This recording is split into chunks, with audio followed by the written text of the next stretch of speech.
So আজকে এখন আমরা যেটা দেখব সেটা হচ্ছে গিয়ে একজন সলিউশন আর্কিটেক্ট হতে গেলে কিছু বেসিক জিনিস আছে, যে বেসিক জিনিসগুলো আমাদেরকে ফান্ডামেন্টালি কভার করতে হবে। এখন সেই ফান্ডামেন্টাল জিনিসগুলো হতে পারে হার্ডওয়্যার, হতে পারে সফটওয়্যার।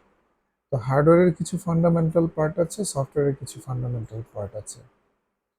তো হার্ডওয়্যারের পার্টগুলো কি? হার্ডওয়্যারের পার্টগুলো হচ্ছে কি, আসলে আমি যখন একটা কম্পিউটার স্টার্ট দিই তখন আসলে পাওয়ারটা কম্পিউটারে কিভাবে যাচ্ছে, কিভাবে প্রসেসরটা চালু হচ্ছে, কিভাবে সে তার লজিক ইউনিটগুলা থেকে প্রসেসিংটা করছে এবং সেই প্রসেসড রেজাল্টটাকে সে কিভাবে তার আউটপুটে দিচ্ছে, এই যে ফুল মেশিন সাইকেলটা কিভাবে র্যাম ব্যবহৃত হচ্ছে, এই জিনিসগুলো নিয়ে কিন্তু একজন আর্কিটেক্টের খুব ক্লিয়ার আইডিয়া থাকতে হবে।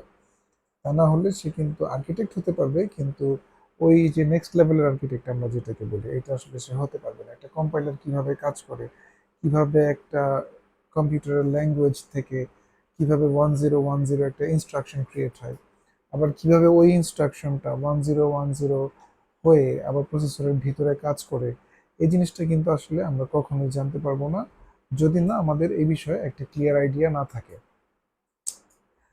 তো প্রথমে যে ফান্ডামেন্টাল বিষয় নিয়ে আলোচনা না করলেই না, সেটা হচ্ছে গিয়ে সফটওয়্যার। হার্ডওয়্যারটা তো আমরা এই মুহূর্তে কভার করলাম, এখন সফটওয়্যারটা যেটা সেটা হচ্ছে গিয়ে আমাদের অ্যালগোরিদম এবং data structure. Computer science, algorithm এবং ডেটা স্ট্রাকচার খুবই খুবই খুবই গুরুত্বপূর্ণ একটা বিষয়।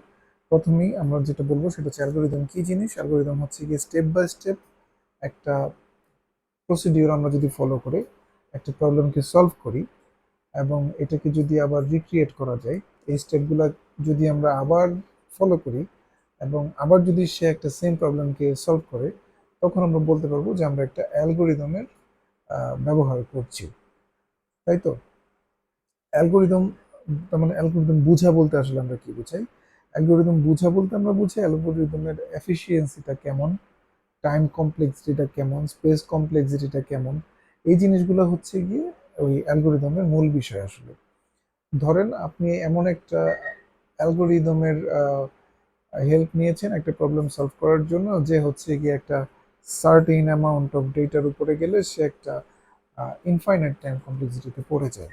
তখন কিন্তু আপনার এই প্রবলেমটা আসলে কোনো স্কেলেবিলিটি হবে না, তাই না? তখন কিন্তু আপনি একটা বিপদে পড়ে যাবেন। তো এই কারণে হচ্ছে অ্যালগোরিদমের কমপ্লেক্সিটি বোঝাটা খুব গুরুত্বপূর্ণ, এবং আপনি কি পরিমাণ ডেটা সেটের উপরে আসলে আপনি অ্যালগোরিদমটা ইমপ্লিমেন্ট করছেন। আপনার যদি ওই টাইম এবং স্পেস কমপ্লেক্সিটি সম্পর্কে ক্লিয়ার আইডিয়া না থাকে, আপনি কিন্তু ওইখানে একদম খুব বড় বিপদে পড়ে যাবেন। আপনি আর স্কেল আপ করতে পারবেন না আপনার সিস্টেমকে। আপনি কিন্তু আসলে আর্কিটেক্ট হিসেবে খুব সফল হতে পারবেন না ওই জায়গায়। তো আরেকটা বিষয় হচ্ছে গিয়ে, এটা গেলে অ্যালগোরিদমের জায়গাটা। এখন ডেটা স্ট্রাকচারের জায়গাটা কোথায়? ডেটা স্ট্রাকচার হচ্ছে আমরা একটা কম্পিউটার সিস্টেমের মধ্যে কিভাবে ডাটাগুলো গুছিয়ে রাখছি এবং কিভাবে হচ্ছে গিয়ে আসলে মানে আম, গুছিয়ে মানে স্টোরটা কিভাবে করছি, আসলে কোন প্রসেস ফলো করে আমরা স্টোরটা করছি, এবং ওই প্রসেসটা যদি আমাদের প্রপার ওয়েতে না হয়, তাহলে কিন্তু আমি প্রপার অ্যালগোরিদমটা হয়তো এখানে ব্যবহার করতে নাও পারতে পারি। হয়তো আমার একটা জায়গায় অ্যারে ব্যবহার করার দরকার ছিল, আমি লিঙ্ক লিস্ট ব্যবহার করেছি, অথবা একটা জায়গায় আমার লিঙ্ক লিস্ট ব্যবহার করা দরকার ছিল, আমি অ্যারে ব্যবহার করেছি। যার দরুন আমার ইমপ্লিমেন্টেশনটা হচ্ছে কি, আমার ইমপ্লিমেন্টেশনটা একটু কঠিন হয়ে গেছে ডেভেলপারদের জন্য। সো এই জায়গাগুলো কিন্তু আর্কিটেক্টের যদি ক্লিয়ার আইডিয়া না থাকে, তাহলে আসলে সে ডেভেলপারদেরকে ভালোভাবে গাইড করতে পারবে না। সে আর্কিটেকচারাল যেই ইনস্ট্রাকশনগুলো, সেই ইনস্ট্রাকশনগুলো প্রপারলি হয়তো কনভে করতে পারবে না।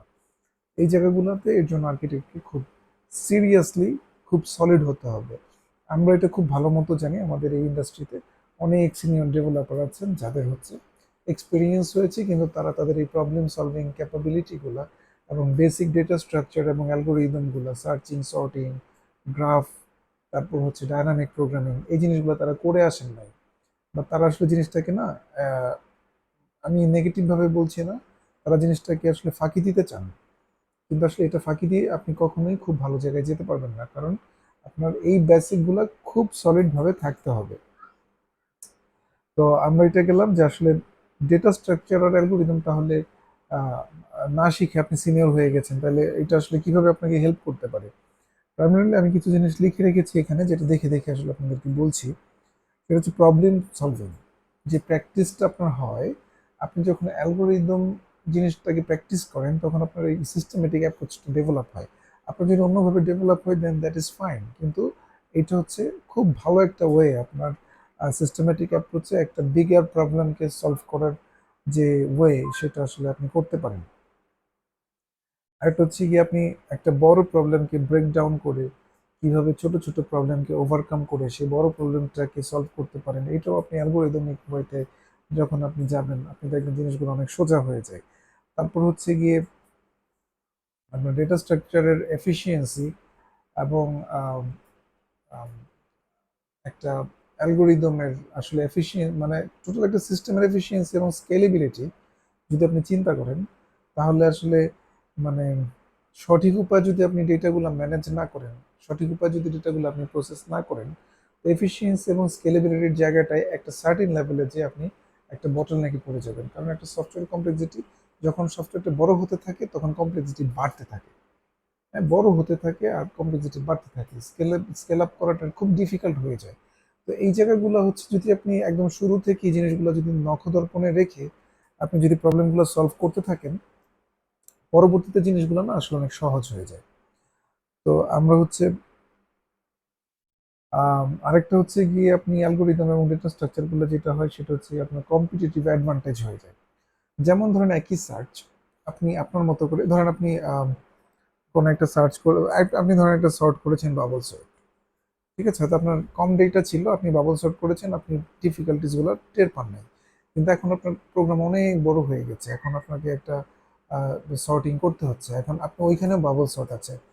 তো আপনি তো নিশ্চয়ই একটা সার্টেন লেভেলের পরে যে আপনি আসলে ধরা আপনার সিস্টেমটার স্কেল আপ হবে না, আপনার ওইখানে যে ওই সর্টিংটা আসলে কাজ করবে না, তাই না? কারণ আপনি সার্চ করে আনছেন কিন্তু সর্ট করে দেখানোর সময় আপনি ধরা খেয়ে গেলেন। তো এইটা তো আসলে আপনার সিস্টেমটাকে প্রপার সিস্টেম আর্কিটেকচার হচ্ছে না। এর জন্য আপনার এই জিনিসগুলো মোটামুটি একটা ক্লিয়ার আইডিয়া থাকতে হবে।